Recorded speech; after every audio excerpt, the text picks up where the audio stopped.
Welcome, everyone. My name is Lori DiPrete Brown, and I'm the director of the UW-Madison campus-wide 4W initiative. That's for women and well-being in Wisconsin and the world. Thank you for participating in our 2021 conference, Resistance and Reimagination, Gender Change in the Arts. This is co-convened with the UW System Women and Gender Studies Consortium and many other generous sponsors from around the state.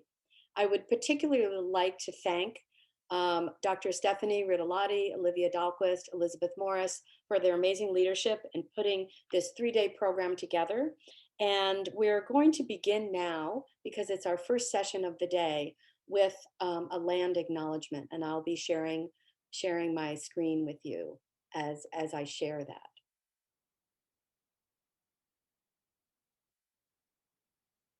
The University of Wisconsin-Madison occupies ancestral Ho-Chunk land, a place their nation has called Dejope since time immemorial.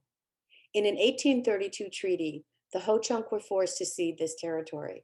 Decades of ethnic cleansing followed when both the federal and state government repeatedly but unsuccessfully sought to forcibly remove the Ho-Chunk from Wisconsin.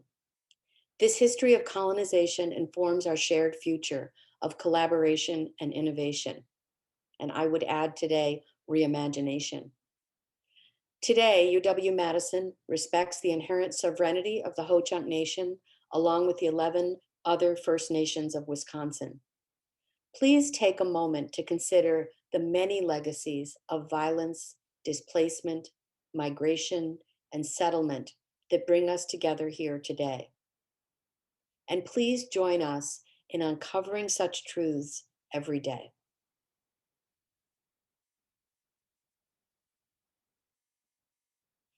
I think what we're doing here today is very much in the spirit of that land acknowledgement. So the session that you've arrived at is entitled FEMRITE, Art and Activism and Change, Ugandan Women Writers Shifting the Center. And here we have a chance to have some international leaders sharing their experience over decades of raising voices around social change through literature.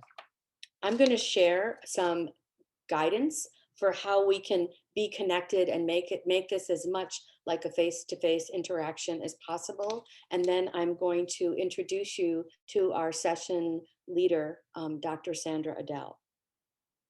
During this presentation, please feel free to pose questions for the presenters in the Q&A located at the bottom of your screen. If you're having any technical issues, you can use the chat to write to one of our conference administrators and they will reply with help. There will also be closed captioning for this event by Northwest Court reporters. So please see the chat if you are interested in having the captioning link. We are recording today's session and we will be sharing this once the videos are ready and captioned. And I'd also like to encourage you to please come to our other sessions. There's also poster presentations from students and faculty around the state from many universities. And there's an artist exhibit on resistance and reimagination that has been curated by 4W Assistant Director Olivia Dahlquist, and that is available 24/7 as well. So please partake in the full feast that is this conference. Now I'd like to turn, it's a great honor, to turn to the introduction of Dr. Sandra Adell. Dr. Adell is a literature professor in the Department of African American Studies at UW-Madison, and she is one of the scholars that enjoys the longest tenure there, and we look to her for leadership in many ways. She has published books and articles on African American literature. Her most recent publication is Contemporary Plays by African American Women, 10 complete plays, and that's from 2015. She has a couple of different book projects underway now, and her scholarship and teaching span the full range of Black literature, which is quite unusual: African American Francophone literature, Hispanophone, and modern narrative. She is a teacher, actor, director, and linguist. She speaks French, Spanish, and Arabic. So there's nothing she doesn't know, basically. But she, most important to me, she's an inspiring teacher and colleague, and she's played a very special role in 4W from the beginning, because of her influence and encouragement, I can honestly say our program is infused with literature and the arts, and that would not have been the case without her advice in the beginning. And this session is yet another example of Dr. Adell's leadership in connecting us with global visionaries and literary leaders, helping us to amplify their work, connecting that to our student experiences, and hopefully creating connections for the future. So with that, I turn it over to you, Dr. Adell. Sandy, thank you so much for bringing this session to the conference. Thank you so much, Lori. I'm very, very happy to be here and so excited. Just a couple of corrections, though. I don't speak Arabic. I am studying Arabic, and I have been studying it for a long time, but it's like, oh my goodness, when am I ever going to hold a conversation? My background is in comparative literature. And as I had mentioned earlier, I came to Madison, Wisconsin because of the tremendous output or collection of books, articles on Africa that I could not get in Detroit when I was at Wayne State University. And I came hoping to get into African, what was at the time African languages and literature, but since I didn't know an African language, I ended up in comparative literature. And that's where the language background and negritude and so forth all came together. On behalf of my colleagues in the Department of Afro-American Studies, the African Studies Program, Women and Gender Studies, I want to thank everyone who helped to make this symposium and especially this keynote address possible. And as you know, we had planned to bring Goretti, and I'm using the first names because I don't want to slaughter their last names and they will reintroduce themselves. But we had planned to bring Goretti and Hilda to Madison for a week-long residency, and we are still planning to do that when it's safe for them to get on a plane and travel. Last spring is when we wanted to do that. So we're so happy that we were able to coordinate with them to present the keynote address titled FEMRITE, Art, Activism, and Change, Ugandan Women Writers Shifting the Center. And we're doing that remotely to avoid technical issues. Hilda and Goretti are here, and they will be live for the Q&A. Now, since this theme of this conference is resistance and reimagination, gender, change, and the arts, we will open this session with a live poetry reading. Now, let me say that among the many rewards, not only of being a professor here, I love my job, I love teaching, but among the rewards of helping to put this event together is that I've had the opportunity to work with some beautiful and talented young women, Stephanie and Olivia. They have labored tirelessly to put this event together. And then also we are cross-cultural, we are cross the transnational, international, and intergenerational. And I've been working with Agnes, who recently earned a MA from Women and Gender Studies at the UW. She's now pursuing her PhD at the University of Kansas, and two current graduate students, and that's Omotola, Okunlola, and Astou. And they will each read a poem by a woman writer from their respective countries, that is Uganda, Nigeria, and Senegal. And so we await our readers. Thank you.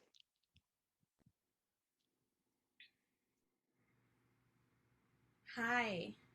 Hi, everyone. This is Agnes Phoebe Muyanga.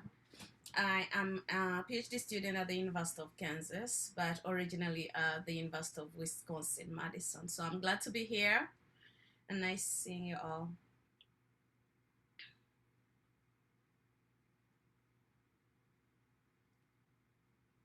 Should I keep going with my poem? Okay. Well, the poem I'm reading today is definitely from Uganda. It's written by one of our key note speakers, Hilda Twongyeirwe. The title is Greet Africa When You Return. I greet you, Africa. I greet you from Cape to Cairo. I hug you with arms of my sister from Somalia. She implored me, Greet Africa when you return.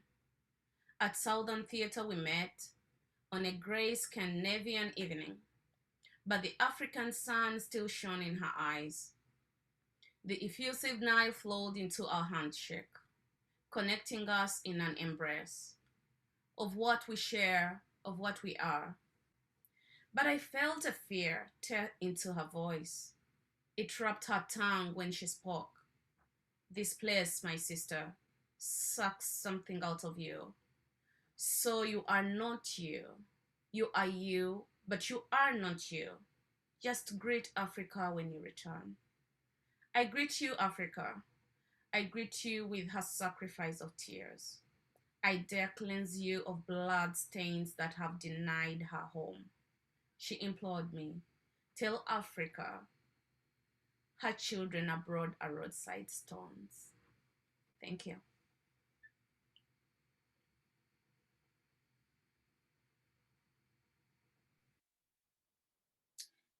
Hi everyone. So I will be reading my poem next. My name is Tola Okunlola. I'm a PhD student at the African Cultural Studies Department, and I will be reading a poem by Lola Shoneyin, who is a Nigerian female. Poem is She Tried, and it's from her collection So All the Time I Was Sitting on an Egg. It's a really great book. So here it goes. She tried to be a doctor, but they said the enamel paint on her talons stained the scalpel. She tried to be a lawyer, but they said her skirts, way too high, distracted the judge. She tried to be a teacher, but they said her voice was too weak, not quite loud enough to control the children. She tried to be a writer, but they said she needed guts. And of course, that phallic mind. So she tried to be a woman. They pat her on the back and showed her the kitchen, the garden, and the bed. Thank you.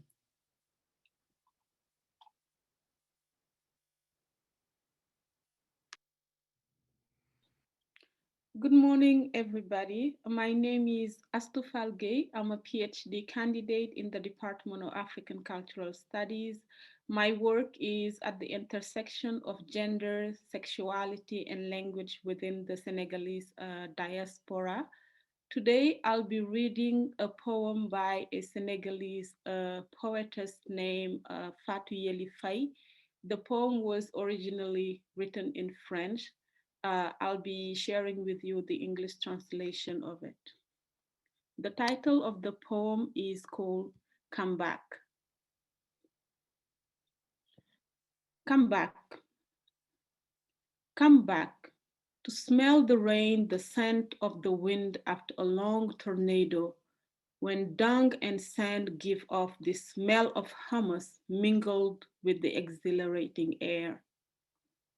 Come back to walk on the bank near the seaweed in the stench of the dead fish and filth that have transformed this once clean bay into an ambulant detritus. Come back to dance to the sound of the djembe of the street children, cherubims, bowls slung over their shoulders, so frail. Come back to sing with me the blues of the disenfranchised who no longer have hope and expect nothing anymore. Just come back to understand that deep in the abyss, we need a helping hand to help us go back up. Thank you.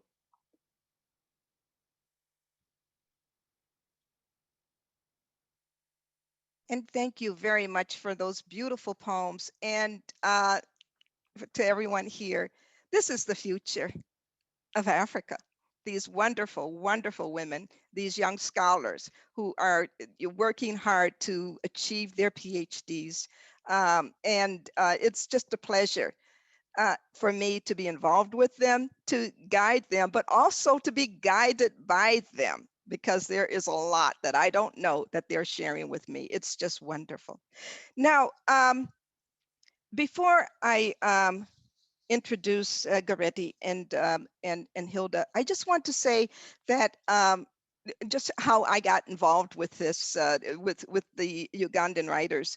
I had known about FEMRITE for a long time, but the putting faces to the name didn't happen until 2019, when a colleague of mine, Kathy Perkins, who's a theater historian, she's written edited several anthologies on African women playwrights, came to Madison to do a presentation at Africa at Noon, at the African Studies Africa at Noon series. And she had a PowerPoint presentation, and among the final slides that she showed was the advertisement, was a flyer announcement for the 2019 International African Women's Writers Conference to be held in Kampala, Uganda. And I said, I'm going. And it was just a wonderful experience. I mean, the rooms were packed with people listening to the keynote speaker was Jackie Kay, one of the keynote speakers, and others. And I also had an opportunity to sit in with Goretti when she was working with a group of very, very young aspiring writers. And it was just an incredible experience. And I was saying to myself, I need to bring her and Hilda to Madison. Goretti is one of Uganda's leading novelists. She holds a PhD in creative writing from the University of KwaZulu-Natal, South Africa. Her debut novel is The First Daughter. It was published in 1996, followed by Secrets No More in 1999, which won the Uganda National Literary Award for Best Novel in that same year. In 2002, she published the novella Whispers from Vera. Her third novel, Waiting, was published by the Feminist Press in New York in 2007. In 2014, she published The Essential Handbook for African Creative Writers. And she has also published short stories and children's books. Like Hilda, Goretti is a founding member of FEMRITE, Ugandan Women Writers Association and Publishing House. And she worked as its first director for 10 years, and that is from 1997 to 2007. In 2009, she founded and is now the director of the African Writers Trust. And I think she will have time to tell us about the new directions that the trust is taking. And that organization aims to bridge the divide between African writers and publishing professionals living in the diaspora, and that's everywhere and on the continent, bringing them together in order to promote synergies between groups. And that's exactly what we're doing here and now. She was the first, Goretti was, Ugandan woman to receive an international writing program fellowship at the University of Iowa. And most of you know that it's a very prestigious writing program. And she has since participated in many literary events internationally. In 2013, Goretti was one of the 5 international judges for the Commonwealth Book Prize, and Goretti divides her time between the UK and Uganda. Hilda is a Ugandan feminist, a mother, and a member of different women empowerment initiatives, including, of course, FEMRITE, Action for Development, and the Pan-Africa Graca Michael Trust Fund, Trust Women in Media Network. She is FEMRITE's current executive director, and this is a position that's enabled her to initiate and contribute to several actions for the advancement of women writers in Africa. And one of the projects that she has been involved with now recently is collecting stories of South Sudanese women in refugee camps. She's a member of the Permanent Bureau of African, Asian, Latin American Writers Union and the National Book Trust of Uganda. She received the Uganda Government National Medal in recognition of her contribution to women empowerment and emancipation through the literary arts. She is a recipient of the Women for Women Award, Uganda 2018, and Uganda Registration Services Bureau Recognition Award, also in 2018, for her contribution to Uganda's cultural and literary arts. She holds a master's degree, Master of Arts degree in Public Administration and Management from Makerere University in Kampala. And she is a publisher of her short stories and poetry and creative nonfiction, and the editor of several literary works by women writers. So please, everyone, welcome Goretti and Hilda.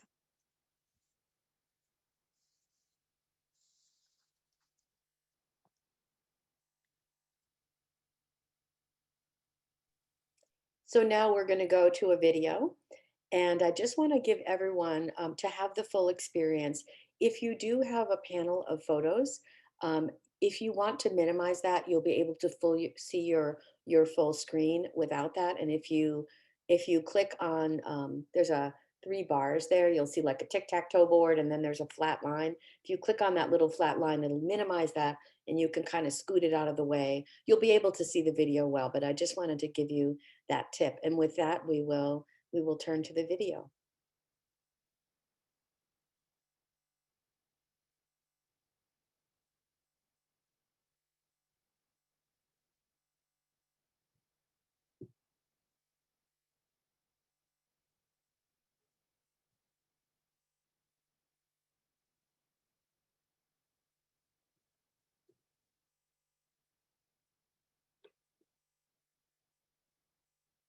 One moment, please. To be speaking to you today at this For Women. Okay, now we got it perfectly.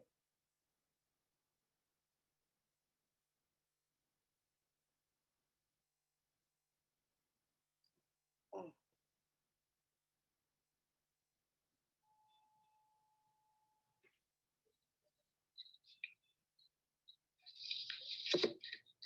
Good morning, good afternoon, good evening, wherever you may be today. I'm delighted to be speaking to you today at this For Women conference at the University of Wisconsin-Madison. Thank you for inviting me. I'll start my presentation by giving you the introduction. The establishment of FEMRITE in 1996 marked a turning point in Ugandan literature. In the past 2.5 decades, FEMRITE's existence has changed the face of writing and publishing in Uganda and Africa as a whole. The accolades for African writing. Monica Arachdinyeko was in 2007 awarded the Cain Prize for African short story writing, while the Commonwealth Writers' Prize for Africa region was won by Doreen Bangana in 2016. Violet Barungi's unpublished play, Over My Dead Body, won the British Council International New Writing Award for Africa and the Middle East region. To date, some of the books published under the FEMRITE Publishing House imprint are taught in Ugandan schools and higher institutions of learning. These include Mary Karoro Okrut's The Invisible Weaver, published in 1999, Susan Chiguli's The African Saga, published in the same year, and Tears of Hope, a collection of short stories by rural Ugandan women, published in 2003. Some of FEMRITE's founding members established notable literary outfits which promote and develop writers, such as the Babishai Naiwe Poetry Award, founded by Beverly Nambozo, Goretti Kyomuhendo, myself, founded the African Writers Trust, Ayeta Ann Wangusa established Culture Development East Africa, and Jackie Budesta Batanda started Success Parks. A number of FEMRITE members have published outside FEMRITE's publishing outfit, such as Glider Namkasa, published by Macmillan, Mildred Barrier by Mallory International UK, and myself by the Feminist Press in New York. How did FEMRITE come about? I'll give you a little background. FEMRITE did not emerge out of a vacuum. The organization's birth, rise to prominence, and growth followed in Uganda's great literary and cultural tradition, especially as witnessed in the 60s, the years immediately following the country's independence from her British colonial masters. Uganda then was known as the literary pride of Africa and cradle for African literature. As a literary cradle, Uganda has been home to great writers around the world since the 1960s. For example, Kenyan heavyweight Ngugi wa Thiong'o wrote his first novel, The River Between, as a literature student at Makerere University. And playwright, activist, and poet Michelle Mugo also did her undergraduate studies at Makerere. American travel writer Paul Theroux, Nobel Prize laureate V.S. Naipaul, and David Rubadiri from Malawi all taught at Makerere University. Other prominent writers who have lived in Uganda include Giles Foden, author of the novel The Last King of Scotland, which is set in Uganda and was released as an Oscar-winning film in 2007. Somali writer Nuruddin Farah, a constant nominee for the Nobel Prize in Literature, also lived in Uganda. In addition, Ali Mazrui, the celebrated Kenyan scholar, began his academic career at Makerere University in the 60s. And Peter Nazareth, professor of English and advisor to the International Writing Program at the University of Iowa, was born in Uganda and educated at Makerere University. Uganda's rich literary culture was reflected in the hosting of the African Writers of English Expression Conference in June 1962. It was the first ever African Writers Conference. It was attended by renowned writers such as Chinua Achebe, Wole Soyinka, Ama Ata Eidu, Grace Ogot, and many others. The third edition of the Commonwealth Literature and Language Studies Conference, ACLAS, followed in the early 70s, making Uganda the first African country to host the gathering. The launch of Transition magazine in 1966, a leading forum for intellectual debate, which published writers from across the continent, was another indication of Uganda's vibrant literary scene. And perhaps more crucially, was the publication of Song of Lawino by Okot Pabitek in the same year, unquestionably the best known literary work to have emerged out of Uganda.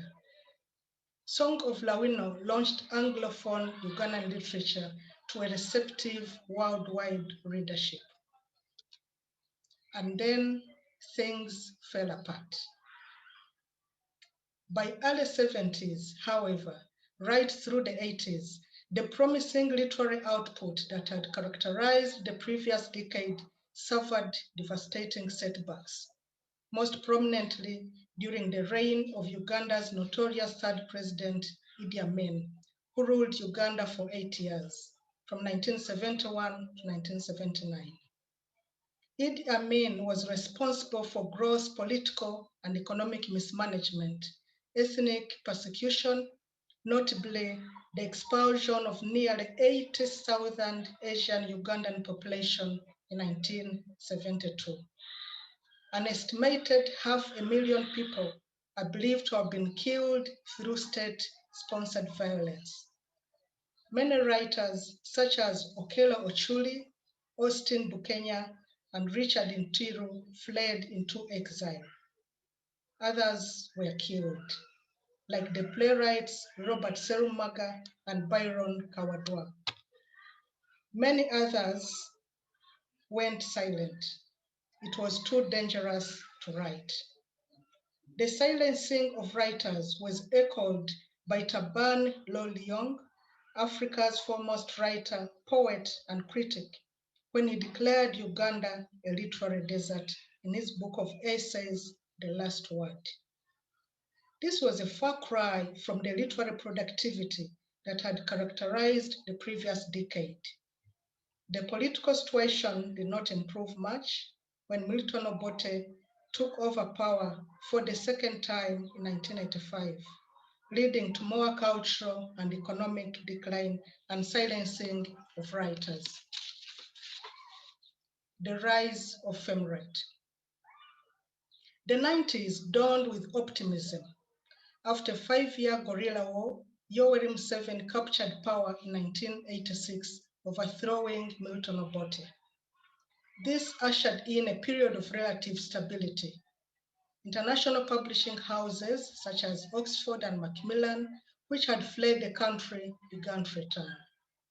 Fountain Publishers, Uganda's first indigenous publishing house, was established in 1988, which would later publish my first novel, The First Daughter, in 1996.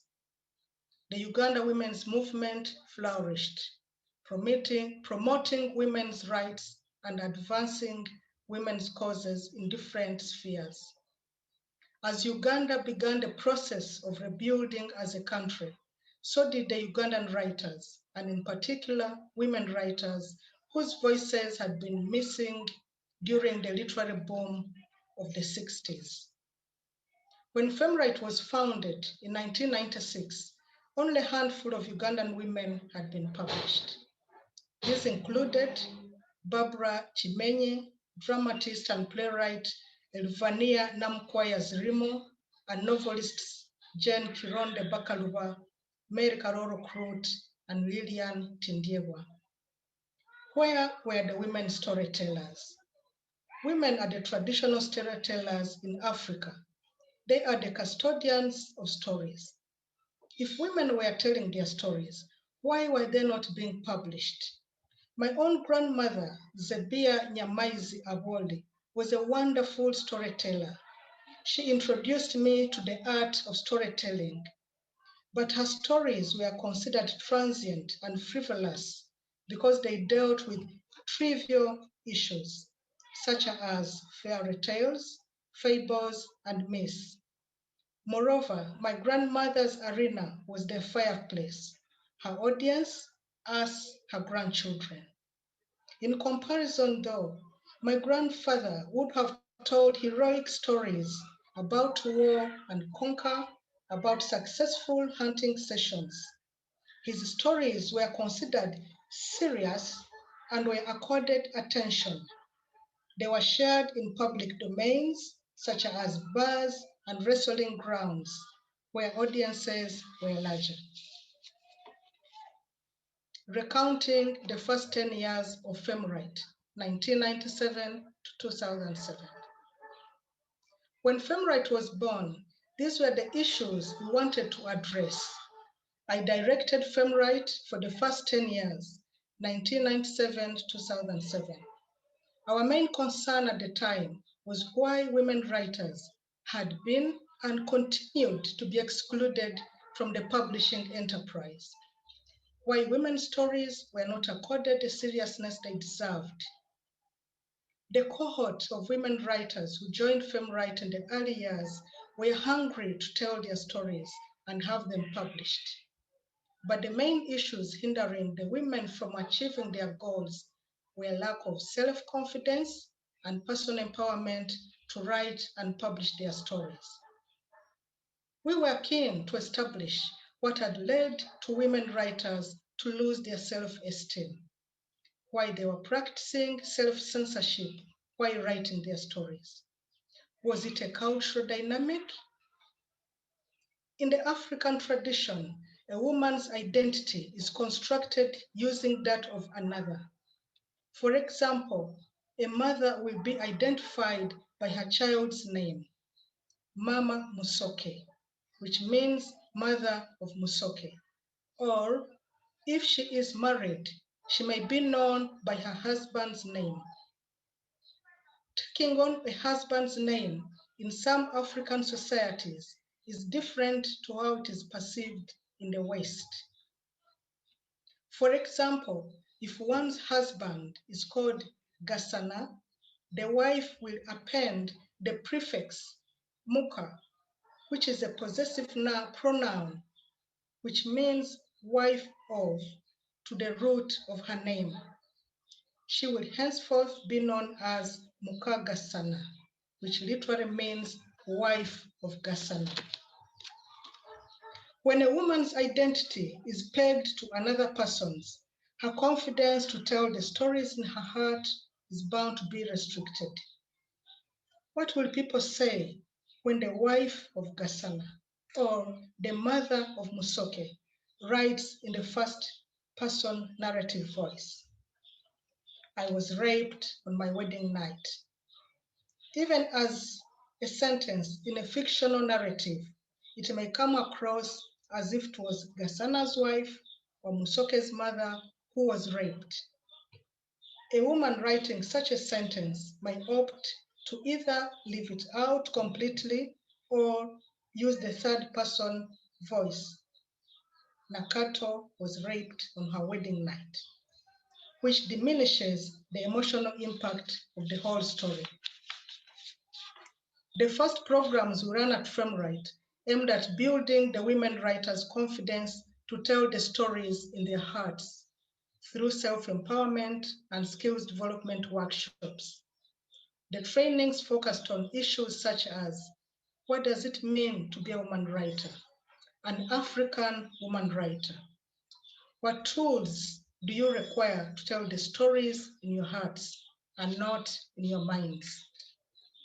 In addition, the association offered several benefits to its members. A home and an identity were first and foremost. The FEMRITE office was more than an office. It was a space deliberately created to provide a home base for the members. The home offered a place where women writers would have an emotional and physical space to create, to hold communion with other writers, to share their frustrations, and to give affirmation to what they were doing. And most importantly, feel safe to pen their stories. As a profession and career, writing is not easily understood or appreciated in Africa. FEMRITE validated and gave meaning to women's writings, particularly by publishing and promoting their works.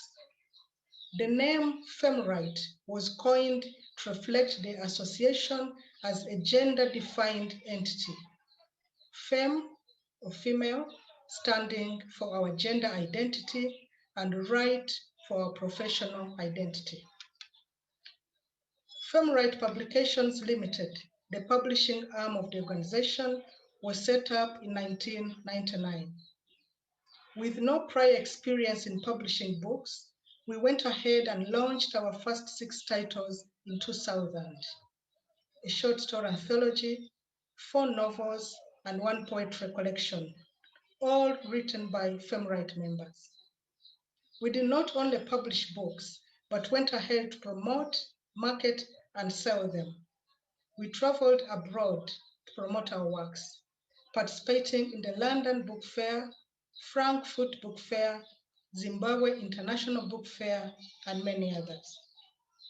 To date, FEMRITE is still going strong, with over 50 publications and a membership of nearly 150. As Hilda, the current FEMRITE director, will elaborate in her presentation. I thank you, Hilda.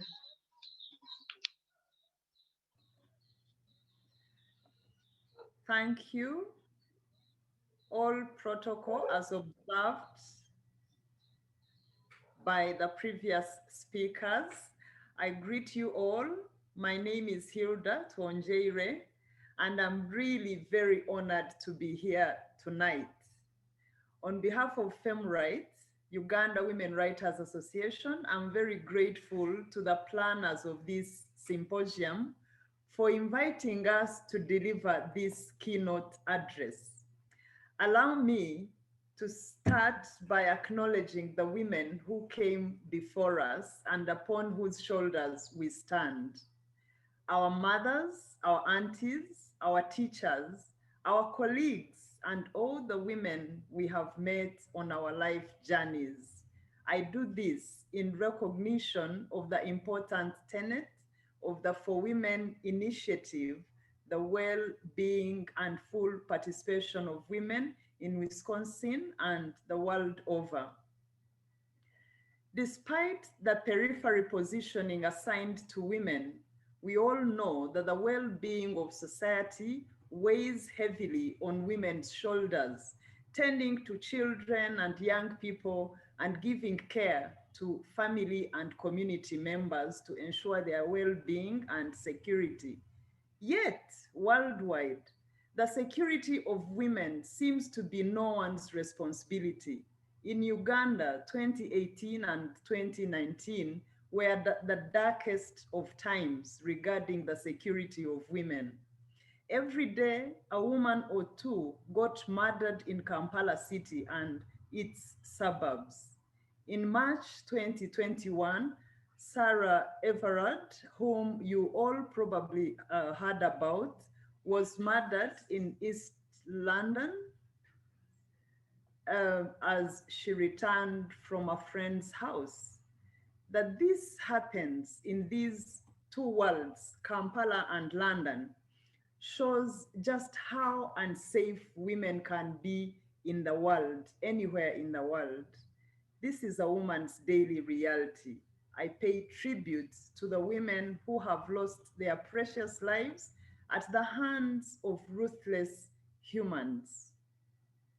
As women writers, we have a responsibility to speak out and to speak against this brutality and to document these happenings through fiction, drama, true life narratives, poetry, and all other forms of writing. As one of the great thinkers of her time, Zora Neale, said, if you're silent about your pain, they will kill you and say you enjoyed it. Alice Walker echoes this sentiment in her novel Possessing the Secret of Joy, where her character Tashi speaks against female circumcision. She says, if you lie to yourself about your own pain, you will be killed by those who will claim you enjoyed it. Positioning FEMRITE as a creative force. Our theme tonight, FEMRITE art, activism, change, Uganda women writers shifting the center, becomes even more relevant to the times than it was in 2019 when we were first invited to be part of this convening. I would like to pay tribute to Honorable Mary Karoro Okrut, the founder of FEMRITE, that today we are part of the community of the University of Wisconsin-Madison, celebrating the well-being of women and their full participation in society, and that we are part of the women who recognize the unfair positioning of women in society and choose to be part of the wave dismantling this anomaly is phenomenal.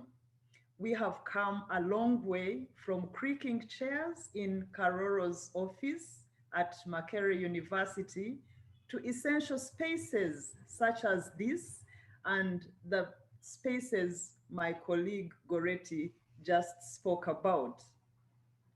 A few months back, I visited a community and the professor I was seated with introduced me as a fellow professor. When I got up to speak, I started by apologizing that I was not a professor, but that professors enjoy teasing people. I said it was a dream yet to be achieved. Later, when I went back and took my seat, the professor told me he was not joking. He said if I was in a different part of the world, probably I would be a professor, considering the number of works of literature I have facilitated into existence. As I prepared this presentation, I remembered him. This invitation validates his statement and validates the work FEMRITE and other literary initiatives do in creating opportunity for writers to grow into a formidable force. It is a privilege to be part of this convening, especially during such times when the world is under attack, a time when COVID has proved to us that what we consider as constants may not really always be constants. We are in a time of inconsistencies where writers and writers' initiatives need not only to survive, but to remain relevant to the times. During lockdown, for instance, we found ourselves on top of a pickup truck offloading not reading and writing materials for our school writing clubs, but food rations for writers. We found ourselves trapped at home listening to pronouncements that the arts and creative sector is a non-essential sector that must stay home. Yet, as writers, this is the time to be out, to bear witness to the COVID-19 storm and all the scandals women and all its scandals. The woman burned with cooking oil, kicked by a law enforcement officer on duty, a grandmother caned by a drunken grandson for the sins of his father, the pregnant teenage girl on the red street fending for family, the over 1,000 fathers who have defiled their daughters in Uganda, and the list goes on. Activism and change. The act of writing is an act of activism. Writers write to be read. They write with hope of making an impact and creating change. FEMRITE is no exception in her quest, as her activism takes on two major strands: gender activism and literary activism. I would like to locate this conversation between two interesting newspaper articles, one by Bernard Tabaire and the other by Glenna Gordon. In the formative years of FEMRITE, as Goretti has explained, the organization published and launched 5 books at once. We had the launch at Makerere University. A journalist, Bernard Tabaire, wondering about the ambition of the organization, wrote an article where he stated that the organization had published the books probably to justify donors' funds. Maybe he was right. How does an amateur organization with only a volunteer editor bring out 5 books at once? And likely, these were thoughts of many other people. But as David Kaiser would later write in another article titled Women Writers Rule, the accusations stopped at whispers. At that time, there was only one indigenous mainstream publishing house in the country, Fountain Publishers. The rest were multinationals.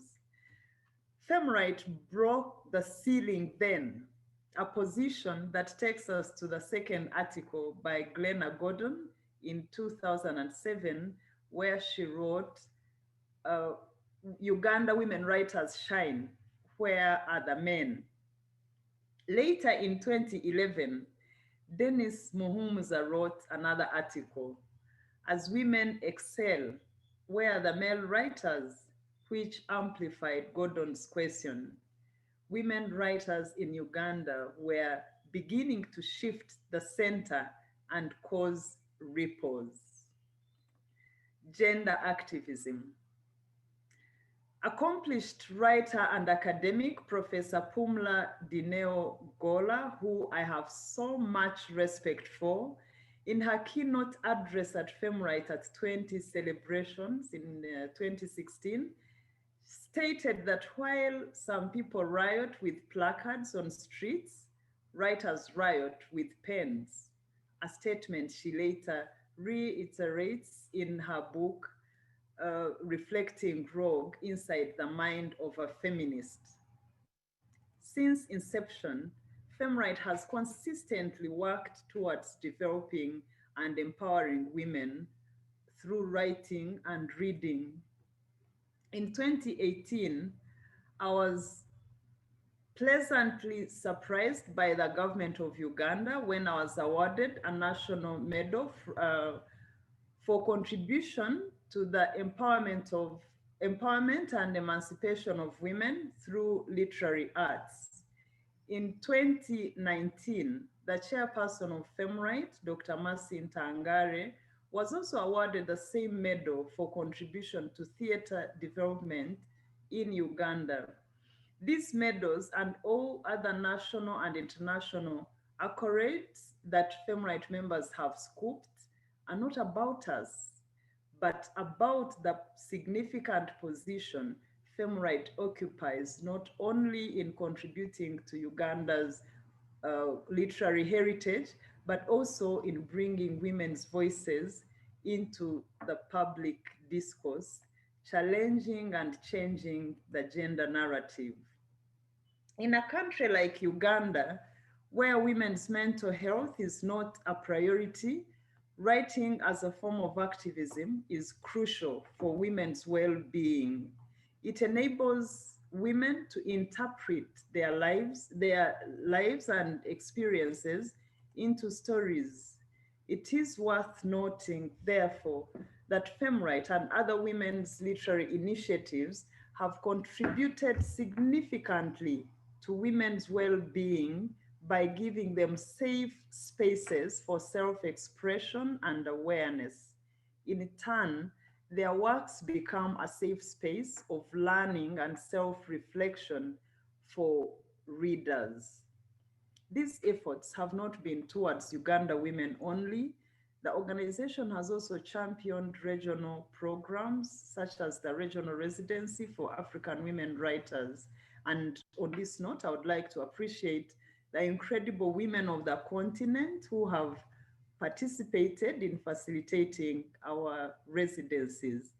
Ellen Banda from Zambia, Helen Moffat from South Africa, Zukiswa Uwena from South Africa and Zimbabwe and Kenya, and Doreen Baingana from Uganda. The residency has led to the publishing of more African women in anthologies and to better lobbying and advocacy activities for gender equality and equity. In addition to fiction, FEMRITE has published issue-based books for use in pushing for social reforms and social justice, books like Tears of Hope, Farming Ashes, Today You Will Understand, I Dare to Say, and Beyond the Dance. We've also engaged in literary activism. When FEMRITE came into existence in 1995-96, development partners were scouting for initiatives to support. We operated fairly comfortably through, although there were critical challenges of setting up the organization.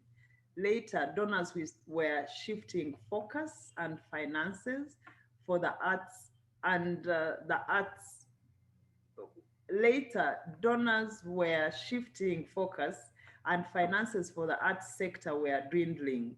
We no longer had the luxury of working individually. Because we recognized sector challenges we all grapple with, our gender notwithstanding, the organization started to support budding male writers as well, to publish them in some of the anthologies. But we kept a clear guard of women's special space in FEMRITE. We started to hold lobbying and advocacy activities aimed at improving the sector, increasing writers' visibility, and popularizing Ugandan literary works.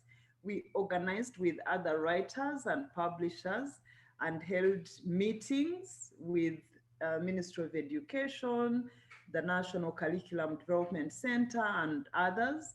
And our efforts led to major reforms. And now there are more works by Ugandan writers on the curriculum on the school and university and other colleges curriculum. But we want more reforms because male writers have continued to dominate the curriculum, keeping women at the margins of knowledge production. We have had regional and international partnerships and collaborative projects. In later years, we, for example, participate in the Pan-African Writers Association and Pan-African Asian Writers Union activities. In 2013, we started to co-publish the Kane Prize for African Writing. That's one, the most prestigious prize on the continent. 2014, we started to work with African Women's Development Fund to implement an annual workshop on writing for social justice, raising women's socio-political consciousness. In 2018, we worked with Gracia Machel in South Africa to organize a conference that discussed and reflected on the future of the continent and likely areas of influence for women. 2019 and 2020, we worked with International Shiro's Union to do different activities, a conference, raising funds during COVID, and we worked with Oxfam to host a writing retreat for South Sudanese women. The result of the retreat is a book titled No Time to Mourn. And Stephen Wendu, commenting on the book, he's a peace activist from South Sudan. He says, this book is a foundation, a great tool for policy and decision-making towards a better South Sudan. I do not know how to clearly write my observation, but sincerely, this is a very important piece of work that gives birth to a new beginning for South Sudan. So that is how people have interpreted the literature that has come through FEMRITE. But what is next for FEMRITE and the creative sector in the new world of COVID? In the shadows of COVID, of 2020 COVID-19, FEMRITE initiated yet another crucial project titled Memoir Writing for Women's Leadership, Cultural Preservation and Exchange, where 31 Ugandan women and 31 American women are working together to produce a book about cultural experiences and how these shape women's lives and their contribution to national and international development. I must, at this point, pay tribute to Professor Sandra Adell, who, without knowing, inspired this project into existence. In her memoir, Confessions of a Slot Machine Queen, Professor Adell speaks about her personal story of teenage pregnancy and how she was told that she would have to give up her baby for adoption because she was too young and had no means of looking after the child. When Sandra's grandmother visited, she said to Sandra's father, "Son, this isn't something colored people do. We don't give up our babies. We don't give our babies away. We always find a way to feed one more child." This cultural reference from grandmother immediately shifted the conversation to a whole new level of generosity and resilience of a people. That was the trigger for this project. And now, more than ever before, we must think of how to survive beyond this era. The answer probably lies in how we innovate more ways to strengthen human connectedness through literature, and how we pave way for ourselves onto the decision-making tables where national and international budgetary allocations are decided. For FEMRITE, as with other literary initiatives, the pinch of COVID has been unprecedented. Some of you might even have received a letter from us asking for financial support to pay rent and other basic services. Yet, FEMRITE is home almost to all Ugandan writers and literary initiatives. We host informal and formal sector meetings. but COVID-19 almost tipped over this truth, reminding us of the need to own a home of our own where no one would knock for rent. As my colleague has stated, FEMRITE has given birth to several initiatives in the country through both members and associates of the organization. Whereas the organization enjoys the goodwill and support of these initiatives, it still remains without a home. This year, FEMRITE 25 years. The organization has remained steadfast in its great value of sisterhood. As Margaret Cremont notes in her article, Writing to Keep on Living, it is 3, if not 4 generations of women that come together in this small house on Kila Road, Kampala. Some were born before independence of the country in 1962. Others have never known the time of dictatorship of Idi Amin or Obote.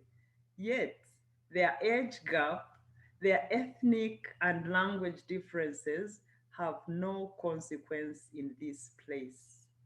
This is a place where women come together to write, and by writing and publishing, to change the world for themselves, their daughters, and granddaughters. I thank you all for listening.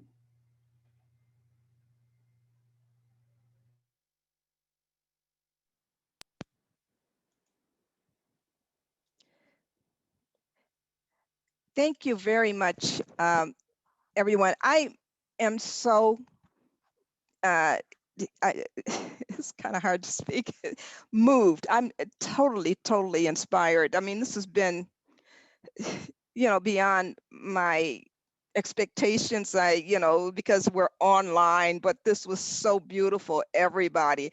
Also, I want to say that I think I spent about 2 weeks in Uganda in 2019. So I was at the big conference, essentially invited myself, and gave a presentation there about my memoir, which had nothing to do with Africa. It was about gambling. But it was surprising to me even that even after the large event, I had several young women come to me to talk about their mental health issues and where they could not address these things openly.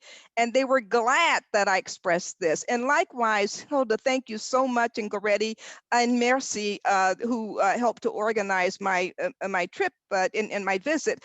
I actually had the opportunity to be at FEMRITE. This was another big thing, and I have pictures of it, with me looking at the big sign in that space that Hilda was talking about. And I also want to point out real quickly that Hilda, we just got a welcome and a hello to you from Fatou Yali Faye, one of Senegal's most famous women writers. And that's just absolutely, see, we're just doing this international thing. Are there, okay. One of the questions that we have, and this is from Marie Kruger, and that is, can you tell us more about the situation of women writers in contemporary Uganda now? And I think to some extent, you've already commented on what the women are doing. Hilda, can you talk a little more about that? You already did say, in fact, that some of you are just, working and helping to deliver food to people.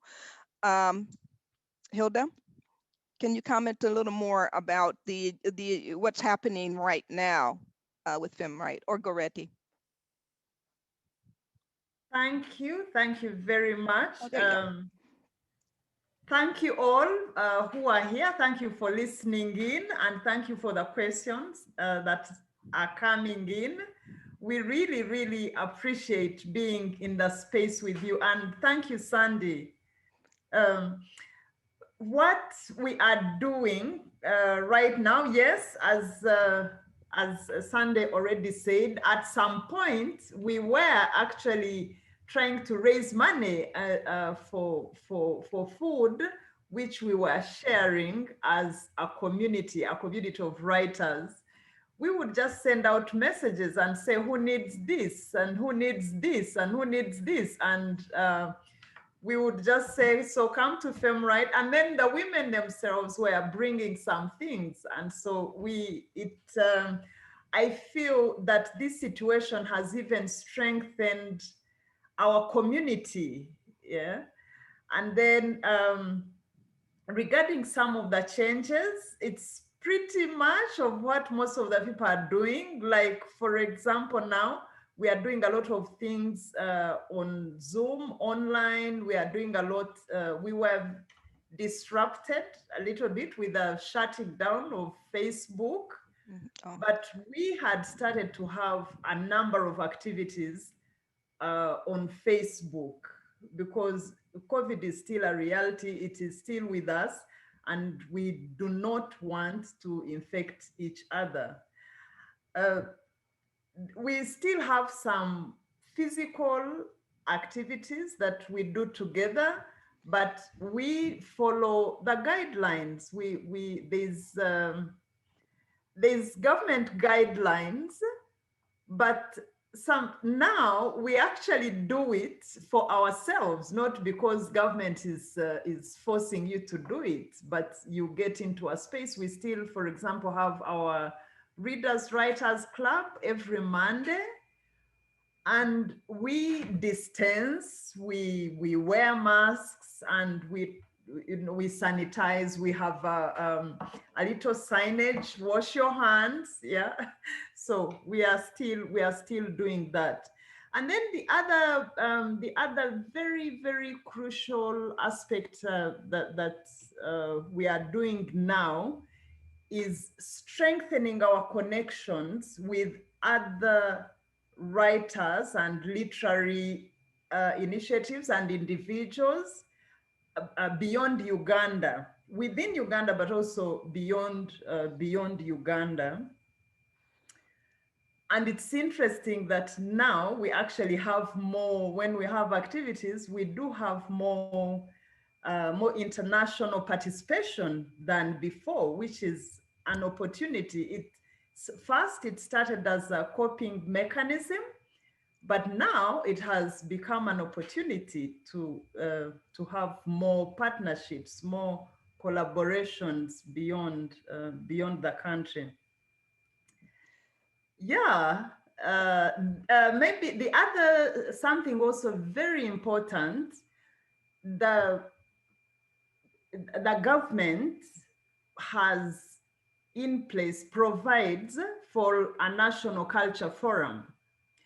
And so as FEMRITE, the forum is taking shape, and it's for lobbying government to recognize the creative sector, to put at the center the creative sector, so that it also gets budgetary allocations and all the recognition. So FEMRITE is one of the nine initiatives on board, which is negotiating with government right now to ensure that we get that space to be recognized by government. Yeah, Goretti can add.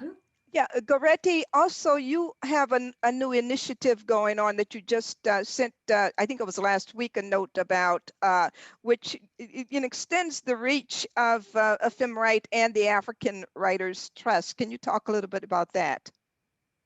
Yes, thank you, Sandy, and thank you everyone who is listening in. Greetings from an evening in Kampala. It's getting dark, but we can still see each other. So I am currently the director and founder of the African Writers Trust. I'm sorry if you can hear noise in the background. That's my neighbor chopping wood. That's just they are going to cook dinner. So we have just initiated the African Writers Trust Training Center. And this is a space that where contributors of literature can come together, can gather to focus on their craft development, to learn, to share their experiences, to engage in reading and writing activities, and really enjoy a conducive atmosphere which enables them to develop and to develop their writing and publishing projects to higher standards.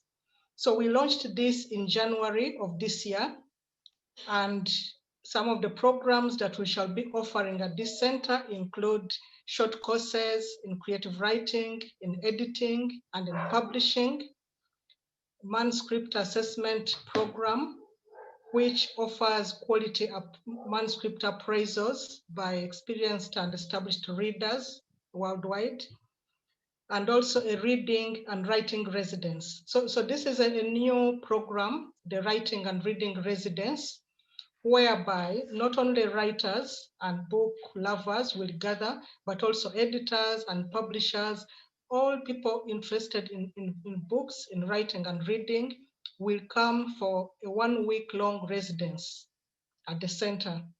And mainly the purpose of this program is after the realization that most of us are not reading enough. Mhm. Most of us have failed to find the time to focus on our reading. We are writing, we are publishing, we are traveling, but we are not reading enough. So this residence is meant to give book lovers and people other from the book sector the opportunity and the space and the time to read. So that's about the new initiative that we are offering at the African Writers Trust. Thank you, Goretti. And that's really good for us to know here in Madison, Wisconsin. And let's see what we can do to help give people, some of the women and writers, an opportunity. I want to know from Astou, Tola, or Agnes, if you have a question. But before that, I want to show you our books. These are FEMRITE books, folks. And at the front, you have Goretti's books. And I want, please also be sure to let Susan Ikiguli know that we also have a copy of her poetry, another FEMRITE writer. We're very excited about this, and I want to we all thank Emily Songolo, who is a librarian here, who has developed this wonderful collection of books of all kinds from all across the African continent. These are library books, and they're not available right now because I have them in my lap, but I will be getting them back soon to the library. Are there any questions from our scholars? Astou, Tola, Astou, it's so exciting that we got Fatou Yeli Faye. Yes, she joined the panel and I have read her poem earlier. I guess I do have a question. First of all, thank you, everybody. Thank you to Hilda and Goretti for coming here and sharing your work with us. My question is more on the issue of language and accessibility. Yeah. I'm wondering if within your group, what languages do you use?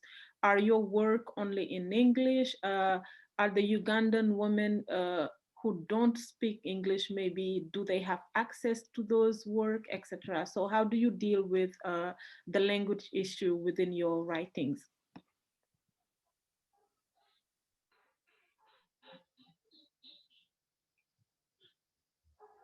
I'll go.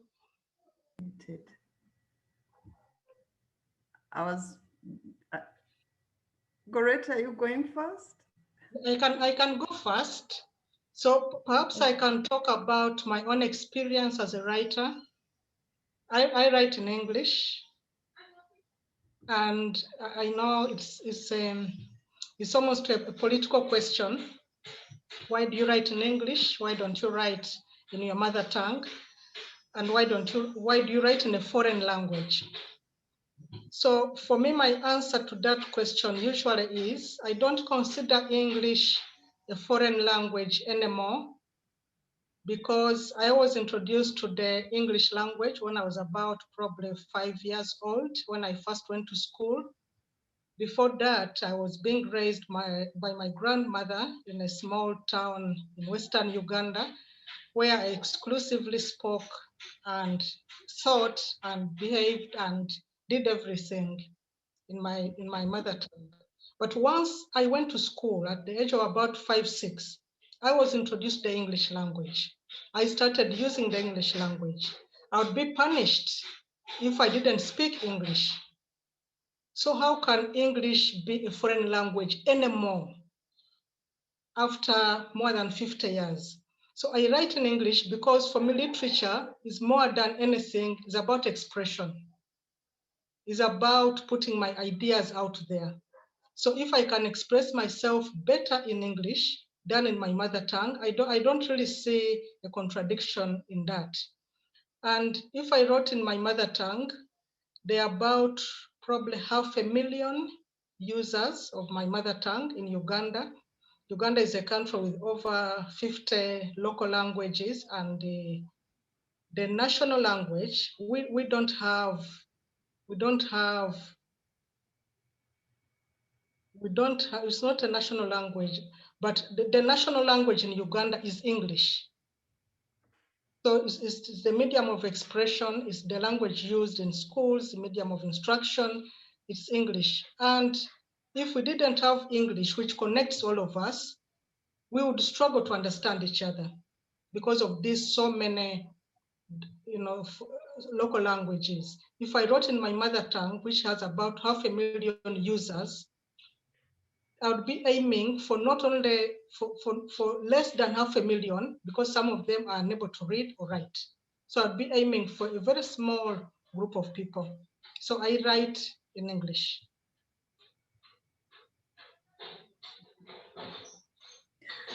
Thank you, Goretti, for explaining it so well. I do, and thank you, Astou, for your question. It is an interesting question indeed, because I think we are all concerned about our local languages, and yes, we do write in English because that has almost become for some children, like the children who have grown up in town, that becomes their first language. They may not be able to express themselves in their parents' local languages. And so, yes, we do write a lot and publish, or almost all our publishing is in English. But there are some efforts at writing in local languages. For example, we've run some workshops in writing in local languages with some experts from local language initiatives. At FEMRITE, we have even attempted publishing in local languages. We task ourselves. We just had a book, Go Tell Home. It's one of our new poetry collections. And what we said was, let's challenge ourselves. Let each person who contributes a poem try to put it in local language. And if they can't get it, let them ask. So it was a challenge, and almost everybody ended up with a translation. And then we went to look for editors in those different local languages. Sometimes it was challenging, but yeah, we try. It's very difficult, as Goretti has explained. There are few readers in those languages, but at the same time, we cannot say we leave them. We do not focus on them. Also, the government, there's a new, some time back, when I was in school, we studied in local language up to some level.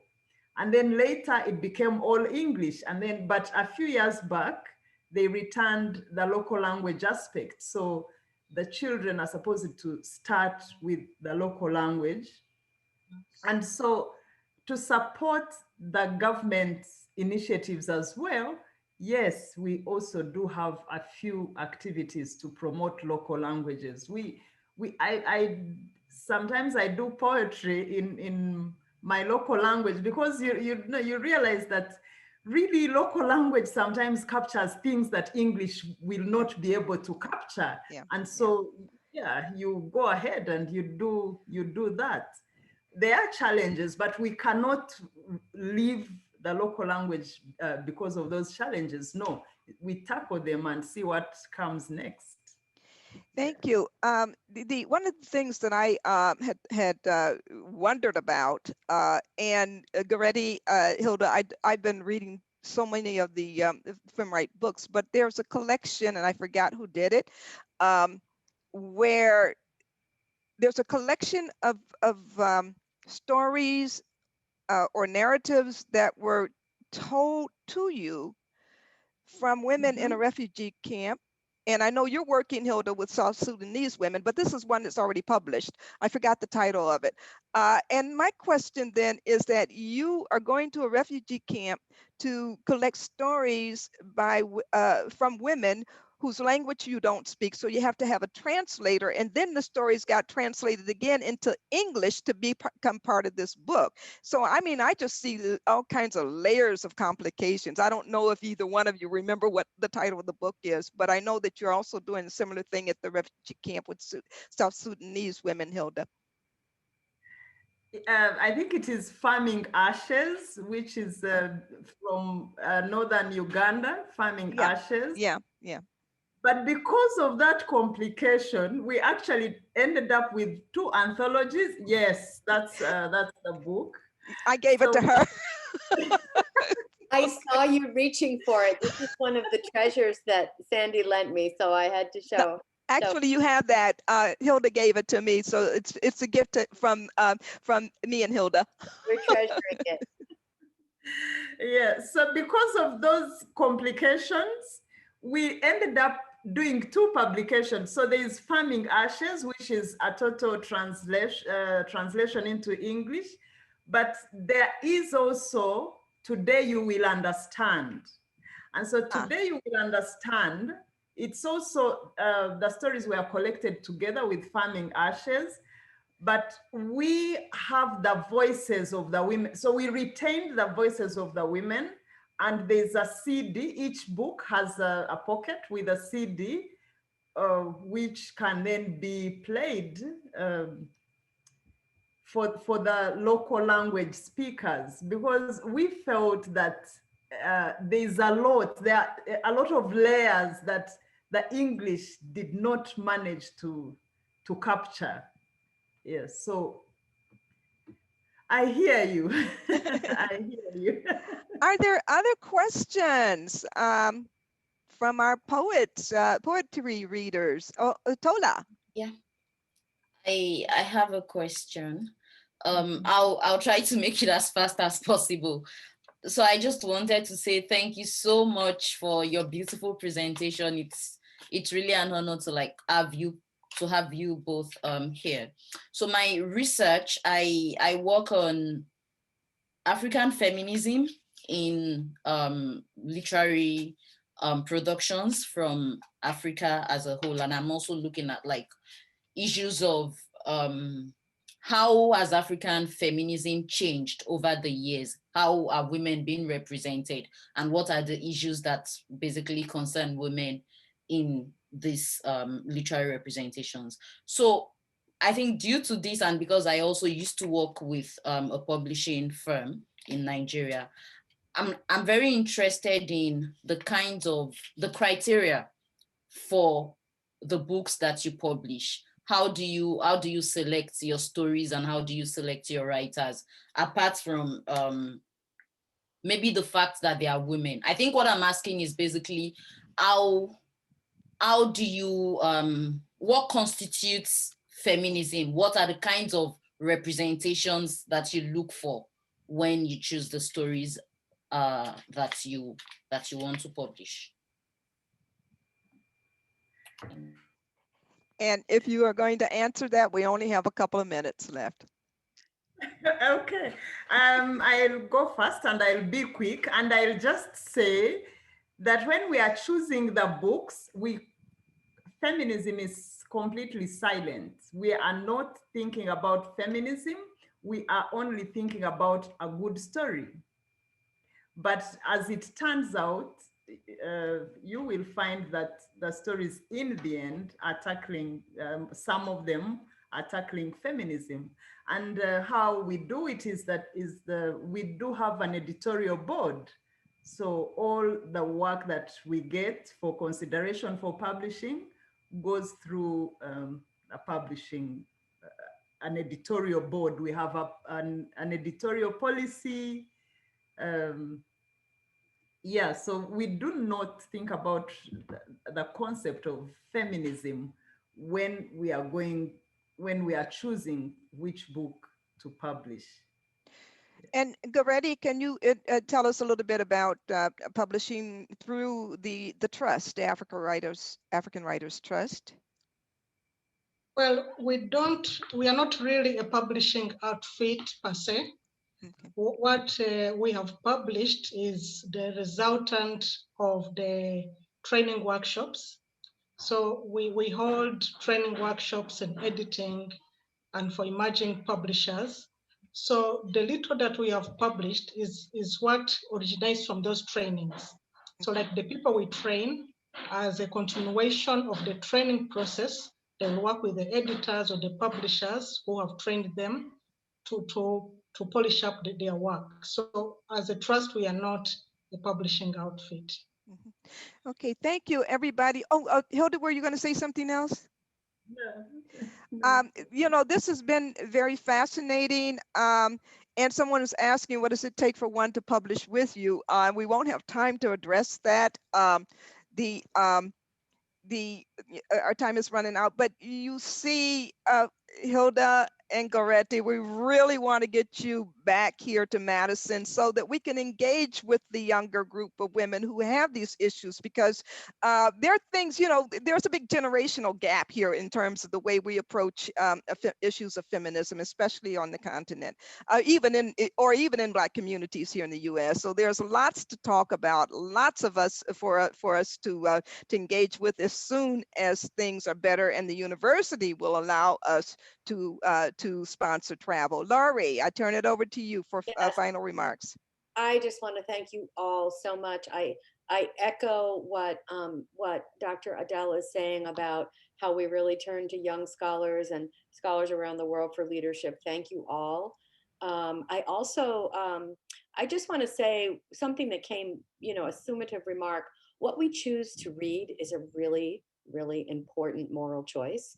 And we are choosing to read and listen to these voices. I've been reading some of the poetry from Farming Ashes and from Beyond the Dance.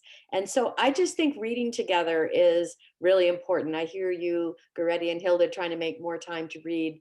And then these issues of what is translation and how to feminism can sometimes be another language for many, right? So how I guess I just think the multiplicity of ways of saying things, and in this modern world, deciding whether we're going to speak in one language or the other, it's like saying, am I going to have an apple or a banana? Well, today I'll have an apple and tomorrow I'll have a banana. So, you know, the idea of embracing the inclusion, and we're choosing to read you, and thank you for the beginning, Dr. Adell, of what I hope is a continued collaboration. There's so many possibilities of how we can keep coming together, and I know we will. I have confidence that we will. So thank you all.